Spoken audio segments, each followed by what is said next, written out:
हर्षा रेसिपीजमध्ये तुमचं मनापासून स्वागत करते। तर आज आपण पुरण न वाटता कशा पद्धतीने अगदी साध्या सोप्या पद्धतीने पुरण करण्याची पद्धत बघणार आहोत। त्यामुळे व्हिडिओ हा शेवटपर्यंत नक्की बघा। तुम्ही व्हिडिओमध्ये बघताय की पुरण अजिबात मी असं वाटलेलं नाही किंवा इथे मी चाळणीचा किंवा पाट्याचा कसलाही वापर केलेला नाही आहे। फक्त हे मी शिजवून घेतला आणि चमच्याने असं पूर्ण रगडून घेतलेलं आहे। तर अगदी आपलं पुरण परफेक्ट तयार झालेलं आहे। त्यासाठी इथे मी 1 वाटी डाळ घेतलेली आहे, चणा डाळ। ही वजनी प्रमाणात तुम्ही म्हणत असाल तर 1/2 किलो प्रमाणात आहे। यामध्ये अगदी कमी साईजच्या म्हटलं तर 10 ते 12 पोळ्या होतात आणि मोठ्या साईजच्या म्हटलं तर 7 ते 8 पोळ्या सहज होतात। तर अगदी 4 ते 5 लोकांसाठी तर ही मी 1 वाटी डाळ घेतली। जर तुम्हाला पुरणपोळी सकाळी बनवायची असेल तर तुम्ही रात्री पाण्यात भिजत घालायची आहे। आता ही मी संध्याकाळी बनवणार आहे, त्यामुळे मी इथे सकाळी भिजत घालत आहे। ही 1 वाटी डाळ मी स्वच्छ 2 पाण्याने धुवून घेतली। आता आपल्याला यामध्ये चांगलं पाणी घालून 7 ते 8 तासांसाठी भिजायला ठेवायचं आहे। तर तुम्ही बघू शकताय अगदी इथे चणा डाळ तुम्ही घरचीही घेऊ शकता किंवा दुकानचीही घेऊ शकता। तर इथे मी स्वच्छ 2 पाण्याने धुतली। यामध्ये मी 1 ते 1.5 ग्लास पाणी घातलेलं आहे। जेवढी डाळ त्याच्या पाणी वरती आलं पाहिजे एवढं पाणी ठेवायचं आणि झाकण ठेवून मी इथे 7 ते 8 तासांसाठी ठेवलेलं आहे। 7 ते 8 तास झाले, डाळ छान भिजलेली आहे। आता आपण यातलं पाणी थोडं काढून हे करूया, परत एकदा स्वच्छ पाण्याने धुवून घेऊया आणि त्यानंतर आपण कुकरला ती लावणार आहोत। तर तुम्ही कुकरमध्ये डब्यातही लावू शकता किंवा विदाऊट डब्याचंही तुम्ही कुकरमध्ये लावू शकता। फक्त पाणी ठेवताना जास्त ठेवायचे म्हणजे खाली लागत नाही। तर आता ते पाणी वरचं आपण टाकून दिले, त्यामध्ये पुन्हा मी थोडं पाणी ॲड केलं आणि आता आपण ही डाळ कुकरमध्ये शिफ्ट करूया। तर ह्याच्यामध्ये आपण कुकरमध्येच घालणार आहोत म्हणजे शिजायला छान शिट्ट्या घेतल्यानंतर मोकळी डाळ अशी शिजली जाते। आणि कुकरच्या डब्यामध्ये आपण लावली तर काही वेळेला काय होतं, पाणी कमी जास्त झालं तर डाळ थोडीशी कच्ची अशी राहते आणि मग आपल्याला पुन्हा डबल कुकर लावावा लागतो। त्यामुळे मग ते इथे मी कुकरमध्ये मोकळी डाळ टाकत आहे। तोपर्यंत चॅनलला सबस्क्राईब केलं नसेल तर सबस्क्राईब करून घ्या। व्हिडिओ आवडले जास्तीत जास्त शेअर करा। आता ही डाळ आपण सगळी कुकरमध्ये घालून घेऊया। अजिबात वाटायची गरज पडत नाही, ना पाटा किंवा चाळण कसलाही वापर करायचा नाही आहे इथे। फक्त तुम्ही छान पुरण असं शिजवून घ्यायचं आहे गूळ टाकल्यानंतर। प्रोसेस तुम्हाला स्टेप बाय स्टेप मी सांगते, व्हिडिओ हा शेवटपर्यंत नक्की बघा। आता यामध्ये मी 1 ते 1.5 ग्लास म्हणजे थोडं जास्त पाणी टाकायचं आहे, कारण आपण कटाच्या आमटीसाठी सुद्धा पाणी काढणार आहोत। त्यामुळे मी इथे 1 ते 1.5 तांब्या पाणी टाकलेलं आहे। तुम्हाला जेवढी कटाच्या आमटीसाठी पाणी हवं असतं तेवढे तुम्ही त्याच्यामध्ये पाणी ॲड करू शकता, नाही तर मग कुकरच्या बाहेरही पाणी येण्याची शक्यता असते, त्यामुळे लिमिटेड पाणी टाका। तर इथे मी 1 ते 1.5 तांब्या पाणी टाकलेलं आहे। थोडंसं चवीनुसार मीठ टाकायचं आहे। त्यानंतर आपल्याला याच्यामध्ये हळद टाकायची आहे। हळदीने पुरणाला कलर खूप छान येतो, पुरणपोळी खूप छान लागते आणि दिसायलाही खूप छान दिसते। त्यामुळे थोडीशी इथे किंचित मी हळदीचा वापर करणार आहे।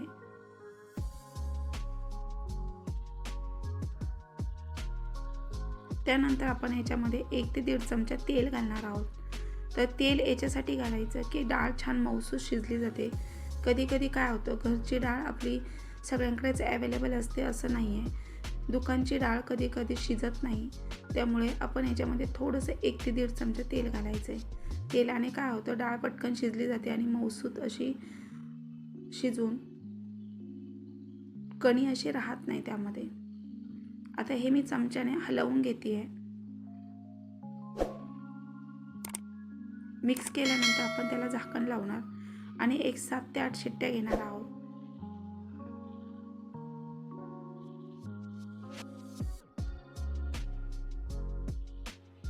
तर 7 ते 8 शिट्ट्या घेतल्यानंतर आपण कुकर थंड झाल्यावरच उघडायचा आहे।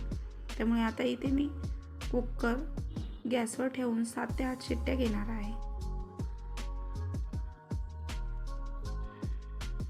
तर आता आपल्या कुकरच्या 7 ते 8 शिट्ट्या झालेल्या आहे। कुकर थंड झाला आहे। आपण आता बघूया डाळ शिजली की नाही। तर इथे डाळ छान शिजलेली आहे, कलरही खूप छान पिवळसर आलेला आहे. आता तुम्हाला एक मी डाळ दाबून दाखवते. तर बघा छान अशी मऊसूत शिजलेली आहे. आता आपण त्यातलं पाणी काढून घेणार आहोत कटाच्या आमटीसाठी. डाळीचं पाणी काढल्यानंतर कटाची आमटीला चव खूप छान येते आणि अशी कटाची आमटी अशी दाटसर छान अशी घट्ट होते. त्यामुळे त्याला कसल्याही याची गरज पडत नाही. तर अशा पद्धतीने आपण डाळीला पूर्णपणे स्ट्रेन करून घेणार आहोत. तर मी एका चाळणीत ओतलेली आहे. आता त्याचं पूर्ण पाणी आपण काढून घेणार आहोत आणि त्यानंतर आपण गूळ घालून एका दुसऱ्या भांड्यात शिफ्ट करणार आहोत. तर सगळी डाळ मी काढून घेतली कुकरमधली. आता ही पूर्णपणे स्ट्रेन झालेली आहे, त्यातलं पूर्ण मी पाणी काढून घेतलं आहे.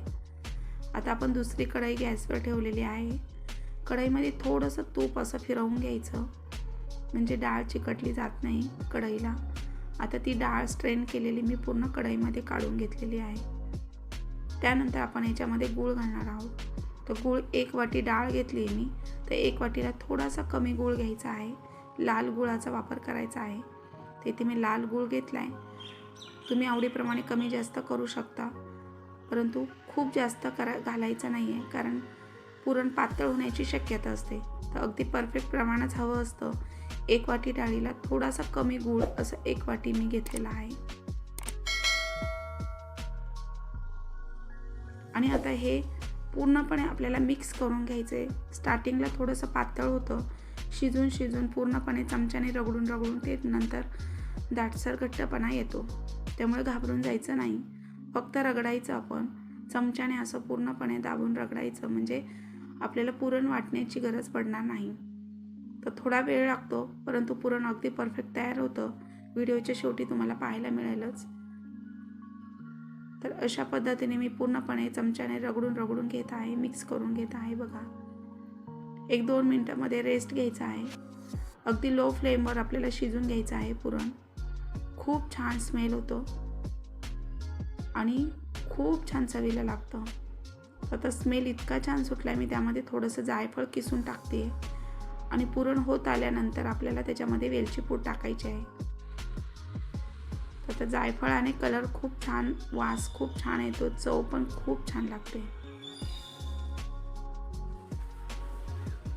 तर आता रगडून घेत आहे मी इथे. असं पकडीने कढई पकडायची आणि अगदी त्यावर जोर लावून आपण चमच्याच्या साहाय्याने पूर्ण रगडून घ्यायचं आहे. तर एक 10 ते 12 मिनटं लागतात, परंतु पुरण परफेक्ट तयार होतं. कुठल्याही प्रकारची घाई करायची नाही. यामध्ये थोडी वेलची पूड टाकत आहे मी. 1 ते 2 चमचे वेलची पूड टाकली, त्यामुळे स्मेल खूप छान सुटला आहे. स्वाद खूप छान येतो पुरणाला, चवीलाही खूप छान लागतं. जायफळ आणि वेलची पूड ह्या 2 गोष्टी टाकल्या ना की पुरण खूप छान तयार होतं. तर आता मी पूर्णपणे थांबून असं रगडून घेत आहे, म्हणजे पुरण छान शिजून अगदी परफेक्ट तयार होतं. तर हे बघा, मध्ये थोड्या वेळ रेस्ट पण घ्यायचा आहे. अगदी लो फ्लेमवर ठेवायचं आहे, हाय फ्लेम करायचं नाही आहे, नाहीतर मग खाली लागण्याची शक्यता असते. तर अशा पद्धतीने आपल्याला करायचं आहे. थोडी तब्येत बरी नसल्यामुळे आवाज थोडा वेगळा येतोय.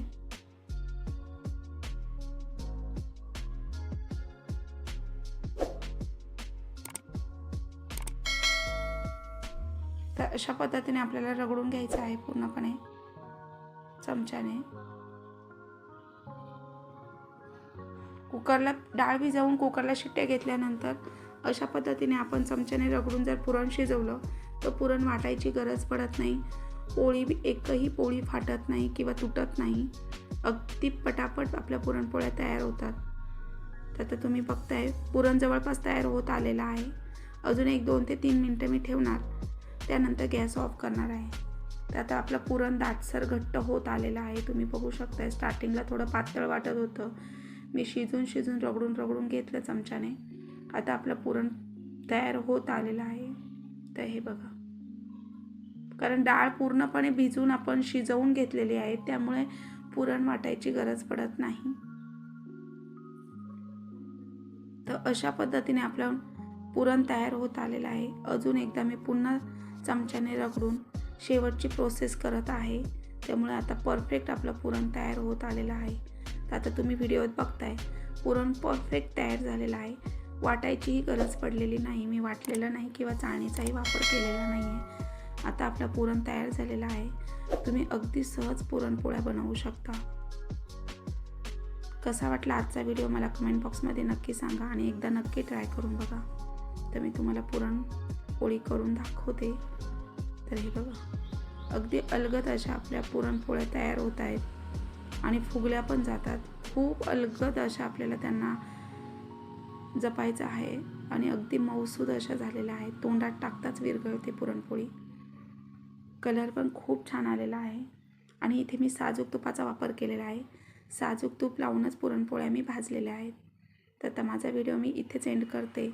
आय होप आवडला असेल तर लाईक करा, सबस्क्राईब करा, बाजूचं बेल आयकॉन ऑलवर सेट करा. भेटूया नेक्स्ट व्हिडिओमध्ये. तोपर्यंत मस्त खा, मस्त राहा. Bye bye.